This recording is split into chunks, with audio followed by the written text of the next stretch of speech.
Hello everybody and welcome. In this video I'm going to show you how to pair your headphones Vidonn F3 with your MacBook. You have to start by clicking at the Bluetooth icon at the top, but if you don't have it, just go to the control panel and click at the Bluetooth here.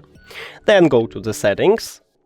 And after that, right here at the right headphone, we have multifunctional button. You need to press and hold it until the LED light starts flashing blue and red. Here we go, and now we just enter to pairing mode, so we should see it at the device list.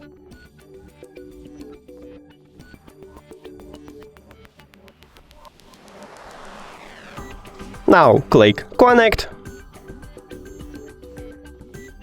Let's make it again.